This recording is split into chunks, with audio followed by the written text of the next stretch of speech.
दिफेन बर' दिनै इलेक्शन नामाव गावजों गाव दिनै बुलाय सुलाय मानो खालामजेनखो गावजों गाव अन्थाइ खुलायनाय सिगि स' खालामनाय बुलायनाय दिनैबो जागासिनो दं आरो बेखौ स्टार्ट खालामदों नोंसोरनो इउपिपिएल एबसु दिनै मोनसेयानो ज' इउपिपिएल माबा मोनसे अबेबा एबसुआ दायनिफ्राय बारग'नो हाया आरो एबसुआ दायबावब्ला इउपिपिएल बारग'नो हाया दायनिफ्राय बेखायनो बे जेसेबां घटना दं दा मानसि बुनाय सिगि स' खालामनाय अन्थाइ खुबैनाय बे नोंसोरनिफ्राय फैदों होननानै जों दिनै बयबो साननानै लायो आरो बे जागासिनो दं दा बेखायनो दिनै नोंसोर बेखौ मानो स्टार्ट खालामखो दिनै बुलाय सुलाय दिनै मानो लाबोखो नोंसोर सान्थिनि खोथा बुंबाय थायो बिटिआरआव सान्थि फैबाय गोजोन फैबाय होननानै दिनै खिन्थु नोंसोरनि दिनाव माने बुलाय सुलाय मारै स्टार्ट जाखो बन्द' खालाम इमिडियेटलि जाथिनि सार्थ बे उरखावग्रा ब्रह्मआ गोदोनिफ्राय जाथिखौ बिदिनो बुखावबाय सा खोला लानो बुखावबाय सानजा सोनाब लानो बुखावबाय आरो दाबो बिदिनो स्किमखौ लानानै नोङो गोरिब गुन्द्रानि माने गेजेराव बोखावबावसै इउपिपिएल बिपिएफ होननानै बे बेसेबां माने सैजो खालामथाव नङै बाथ्रा बियो दा दिनै आङो बुंनो होदों उरखावग्रा ब्रह्मखौ बे बड'फानि बे मांखरसालियाव माबोरैहाय नोंनि दादागिरिया बोरै सोलियो नों माबोरै दादागिरि खालामगासिनो दङ नोंथ' गोदो जेरै हिटलारनि खामानि मावदों गोदो एबसुनि प्रेसिडेन्ट जानाय समाव दासिमबो नों हिटलारनि आखुखौ नों दाबो जोबाखै बे उपेन्द्र ब्रह्मनि बे मांखरसालि सिङाव माबोरैहाय इउजि ब्रह्मनि मोनसे प्राइभेट स्कुला बोरै बेयाव थानो मोनो बोरै खुलिदों बे स्कुल माबाखौ स्कुलखौलाय उपेन्द्र ब्रह्मनि माने मांखरसालि सिङाव सोर थोनदों सोर होखोमोनो बेखौलाय लाजिनाय गैया नामा बेयाव दिनै मांखरसालिखौ बानायदों बे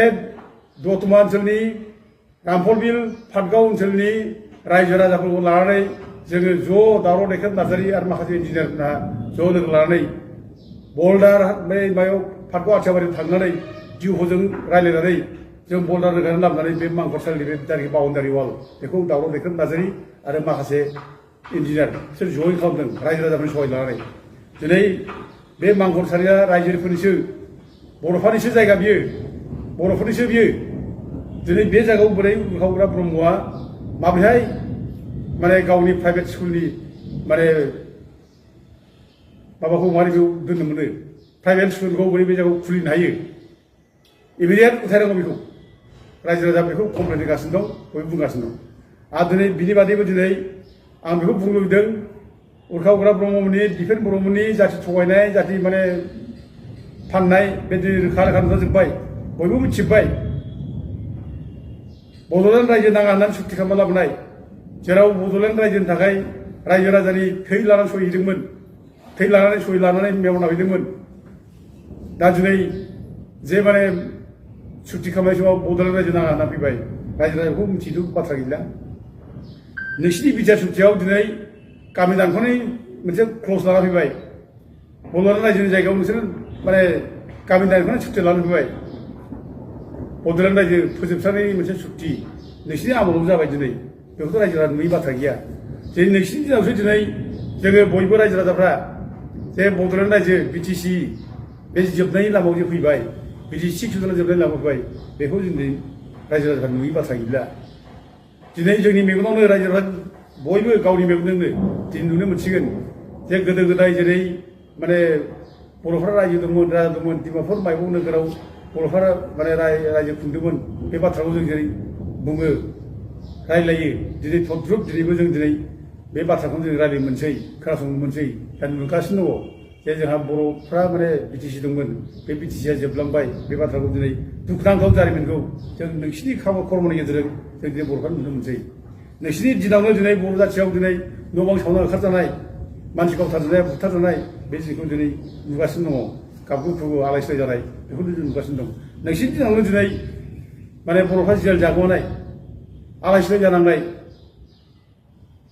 जेलनिफ्राय गगोन ना गवा बेबो खुनु माने गेरेन्थि गैया दिनै जायफ्रा दं बाहेरायाव बिसोरबो असान्थि बिसोरो दिनै जेलाव थांफिननांगौ जागासिनो दङ दा बेबायदि अबस्था दिनै नोंसोरनि जाथि फाननाय खामानि मावगासिनो दं नोंसोर जाथिखौ थगायगासिनो दं दिनै मोनफा मोनफा रोखा रोखा दिनै नुगासिनो दं नोंसोर थगायनानै जोबनो रोंला दा बेनिखायनो दिनै नैबे जानाखि नोंसोर माने फैगौ इलेक्सन नामाव जाथिखौ बोखावबाय जाथिखौ जे माने गोरिब गुन्द्राफोरनि गेजेराव जे अरुणाचल स्किमखौ लानानै जे नैबे इउपिपिएल नैबे बिपिएफ नैबे माने बिजेपि कंग्रेस होननानै जाथिखौ बोखावलायबाय बे मुगैथाव खामानिसो मावगासिनो दं जाथिखौ बिदि बोखावनो हाया आरो बिदि बोखावनायखौ खुनु रावबो सैज्य खालामनो हाया बेखायनो रायजोफ्रा दिनै बयबो बुजिनो सम जाबाय बुजिनांसिगोन बिसोरो दिनै थगायगासिनो दं नंखाय बाथ्रा बुङै बुङै दिनै अरुणाचल स्किम होगोन होननानै दिनै गामि गामि मोना मोना थाङै थाङै फैसा राननाय रायजोखौ मिसलेट खालामनाय बे जागासिनो दं खबरदार रायजोफोर जाहाथे बेबायदि जों मिसलेट जाया आं बेखौ रायजोफोरखौ दिनै खावलायहरनाय जायो खुलुमबाय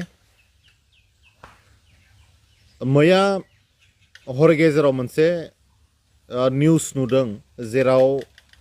एनडिए नि बिजाथि मानगिदा जयन्त बसुमतारी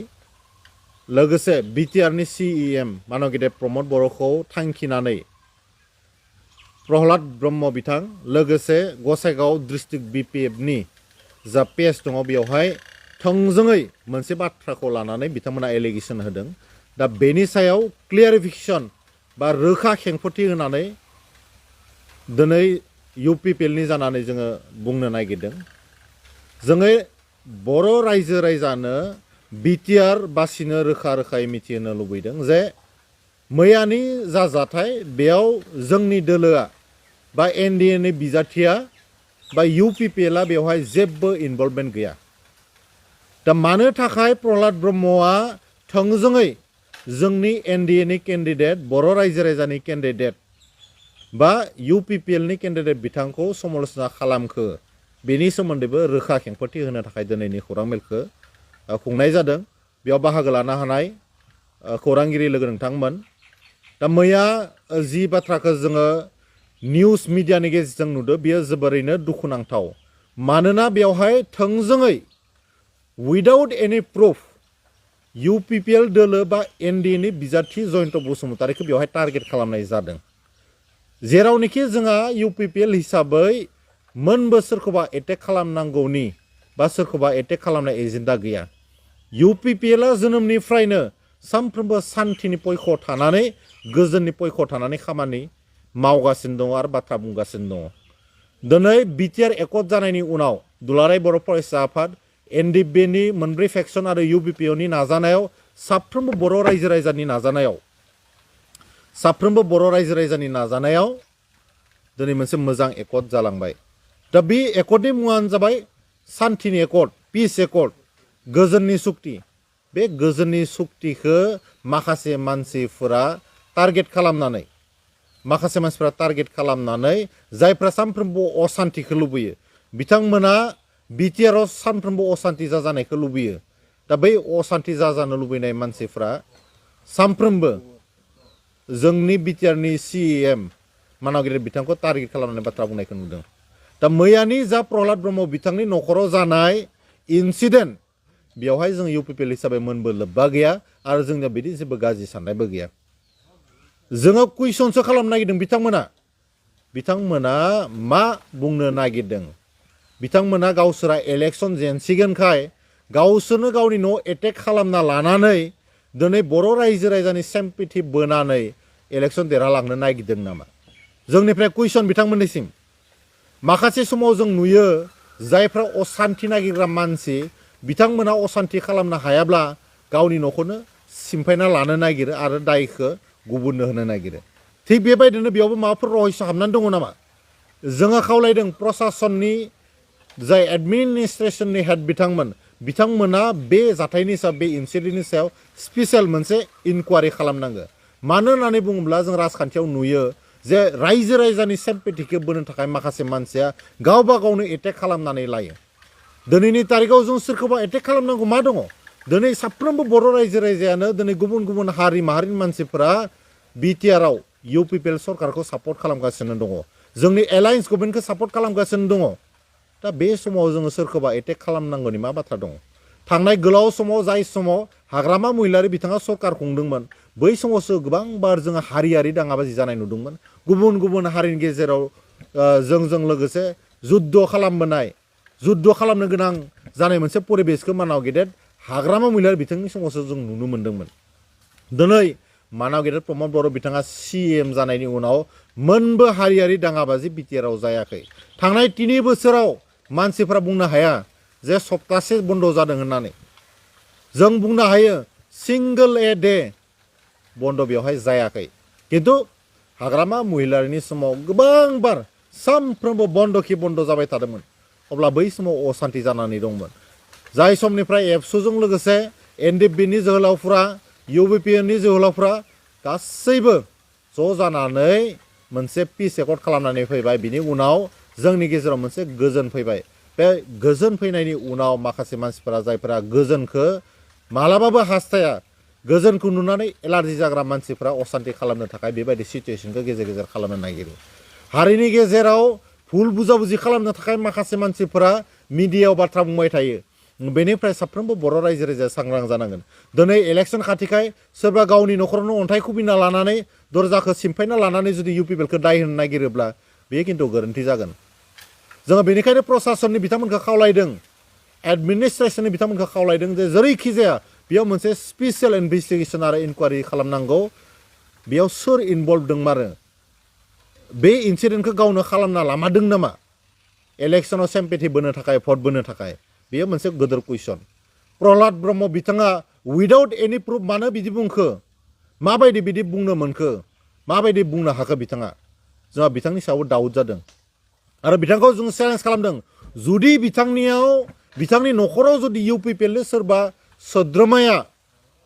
एटेक खालामनाय फोरमान दङब्ला बिथाङा पुलिसनो होनो हायो जों बिथांखौ हेफाजाब खालामगोन नाथाय नबां जाबां इलेक्सननि खाथिराव जुदि बिथाङा बेफोरबायदि बाथ्रा बुङोबा जोङो खिन्थु बिथांनि सायाव एफआइआर होनाय जागोन मानोना बिथाङा जोंनि मोनसे पार्टिखौ जाय पार्टियाव लाख लाख बर' रायजो राजाफ्रा जरित जानानै दङ जाय बर' हारिनि थाखाय सान हर खामानि मावगासिनो दङ राजखान्थि भाबै समाजखान्थि भाबै बे मोनसे पार्टिखौ डिफेम खालामनाया बिथांनिया मोजां जायाखै दा जोङो खावलायदों जे पुलिसा स्पेसियेलि प्रहलाद ब्रह्मनि सायावनो इनकुवारि खालामनांगौ मैयाबावसो बिक्रम दैमारि बिथाङा मोनसे बाइट होदों जेरैखि जाया देरहानायनि बेबस्था खालामगोन बिक्रम दैमारियाव बेवहाय इनभल्भ दङ नामा जोंहा मोनसे कुइसन जादों आं बुङाखै बिक्रम दैमारि बिथाङा इनभल्भ दङ होननानै नाथाय बिथाङा बुंदों जे बेयाव चिफ मिनिस्टार फैबाबो सोरबा मिनिस्टार एमएलए फैबाबो देरहानाय नङा जों बेयाव देरहानायनि परिबेस खालामगोन ना बिथांमोना गावनि न'खराव अन्थाइ खुबैनानै देरहानायनि परिबेस खालामना लानो नागिरदों नामा जोंनि न'खराव एटेक जादों जोंनो भट होनांगौ बिथांमोना बेखौ बुंनो नागिरदों नामा बिथांमोना बुंदों जे जयन्त बसुमतारिया आमुक जासिगोन जेननायनि गिनाया सोरनियाव दङ दिनै बिटिआरनि साफ्रोमबो बर' रायजो राजाया गुबुन गुबुन हारि माहारिया जोंखौ सापर्ट खालामनायनि उनाव बिथांमोननि अबस्थाया जोबोद गाज्रि जानानै दङ हाग्रामा महिलारिनि सासनखौ रावबो लुबैला बेनि थाखायनो खाम्फा बरगयारि बिथांखौ रावबो भट होनो थाखाय दिनै बिपिएफखौ भट होनो थाखाय रावबो सिगांबोआखै नाथाय बिथांमोना इलेक्सन खाथियाव दिनैनि तारिखआव जेरैबायदि गेम गेलेदों बे साननो गोनां बाथ्रा दिनै बयबो बर' रायजो राजा बिथांमोना रेडि जाखानानै दङ जे इउपिपिएलनो भट होगोन एनडिएनि बिजाथि जयन्त बसुमतारि बिथांनो ट्रेक्टरनि सावगारियाव भट होगोन होननानै साफ्रोमबो बिटिआरनि रायजो राजाया दिनै रेडि जाखानानै दङ मानोना हारिनि थाखाय माखासे खामानि मावनांगौ दंबावो जाय खामानिफोरखौ हाग्रामा महिलानि समाव जेबो मावाखै थांनाय 17 बोसोराव हारि दानानै जेबो बिथाङा खामानि मावबोआखै बिनि थाखायनो जेरैखि जाया दिनैनि तारिखआव बयबो खौसेयै ट्रेक्टरनि सावगारियाव भट होनो थाखाय थियारि जानानै दङ दा जोबथारनायाव मोनसे बाथ्रा बुंनो आं नागिरदों जे जेरैखि जाया बे इन्सिडेन्टआव प्रहलाद ब्रह्म बिथाङासो इनभल्भ दङ ना बिक्रम दैमारिनि माबाफोर प्रपगेन्डा दङ ना हाग्रामा महिलारिनि माबाफोर स्ट्रेटेजि दङ बे गासैखौबो स्पेसियेल मोनसे इनभेस्टिगेसन खालामनांगौ होननानै आं आसामनि गिबि मन्त्रि डक्टर हिमन्त बिश्व शर्माखौ खावलायदों आरो बर' रायजो राजा बिथांमोनखौ आं खावलायदों जे सोरबा बे समाव इलेक्सन खाथियाव सेम्पेथि बोनो नागिरनायखौ एसे मोजाङै सिनायनांगौ जों खोनानो मोन्दों कास्टम बसुमतारि आरो प्रहलाद ब्रह्म बिथांनि गेजेराव मोनसे पजिशन कनफ्लिक्ट जादों बे कनफ्लिक्टनि गेजेराव बिथांमोननि गेजेराव हाग्रामा महिलारिनि बयनिख्रुइ खास सोर स्पेसियेल जानो हागोन मोनसे कम्पिटिसन सोलिदों दा बे कम्पिटिशनाव प्रहलाद ब्रह्म बिथाङा खिजानिबा गावखौ हिर' खजायनो थाखाय दसे सम बेबायदि नाटकबो खालामनो हानाय बेनि सायावबो इनकुवारि खालामनो थाखाय आङो प्रशासनखौ खावलायदों लोगोसे साफ्रोमबो सांग्रां बर' रायजो राजाखौ बेफोरबायदि थगायसुला लिडारखौ सिला मेगनजों नोजोर होनो थाखाय आं गुरै खावलायदों थेंक इउ